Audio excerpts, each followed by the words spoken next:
পাণ্ডবেশ্বরীর যমজ দুই বোনের নিখোঁজের ঘটনায় বাউরি সমাজের পক্ষ থেকে ডেপুটেশন পুলিশ কমিশনারের দপ্তরে বাউরি সমাজের পক্ষ থেকে অভিযোগ করা হয় প্রায় 11 দিন আগে পাণ্ডবেশ্বর ব্লকের কুমারডিহি গ্রাম থেকে দুই যমজ বোন নিখোঁজ হয়ে যায়। ঘটনার পর পুলিশে অভিযোগ জানালেও এখনো পর্যন্ত কোনো খোঁজ খবর পাওয়া যায়নি বলে অভিযোগ। পুরো বিষয়টি জানিয়ে আসানসোল দুর্গাপুর পুলিশ কমিশনারেটের দপ্তরে ডেপুটেশন দিল বাউরি সমাজ।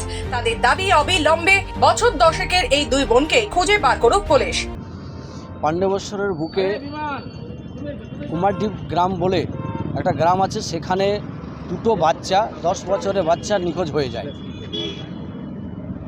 এবং এতে এফআইআর করার পরেও পুলিশের সেরকম তৎপরতা আমরা লক্ষ্য করতে পারিনি। সেই জন্য আজকে আমরা সিপি অফিসে ওনার সাথে সাক্ষাৎ করতে এসেছি আমাদের সমস্ত বাউরি সমাজ সংগঠন। এটা অত্যন্ত আশ্চর্যের বিষয় এবং অবাক করার মতো বিষয় যে দুজন যমজ বোন পাণ্ডবেশ্বরের কুমারডিহি গ্রামের ফুটবল খেলার মাঠ থেকে একেবারে সকাল 6:30টার মধ্য থেকে নিখোঁজ হয়ে যাচ্ছে। এটা একটা অবাক করা বিষয়।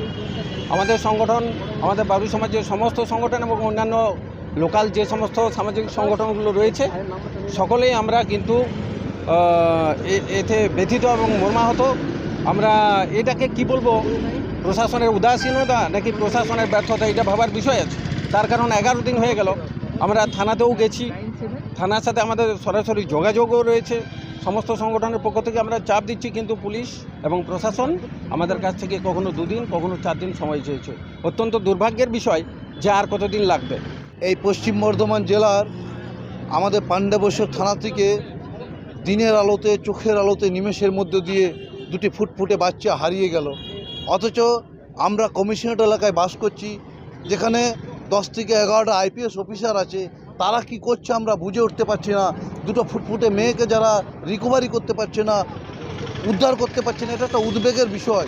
তাই আমরা পশ্চিমবঙ্গ গোয়ালা সমাজ সহ এবং ভূমিপুত্র অধিকার মঞ্চ সহ আমরা 19টি সংগঠনের একটা মঞ্চ আছে, মঞ্চের পক্ষ থেকে আমরা সিপি অফিসারকে পরিষ্কার জানিয়ে দিতে চাইছি, 7 দিনের মধ্যে যদি বিহিত না হয়, বাচ্চা দুটোকে জীবিত যদি রিকভারি করা না হয়, তাহলে কিন্তু আগামী দিন এই সিপি অফিসের বুকে একটা বৃহৎ গণ আন্দোলনের কিন্তু রূপ নেবে।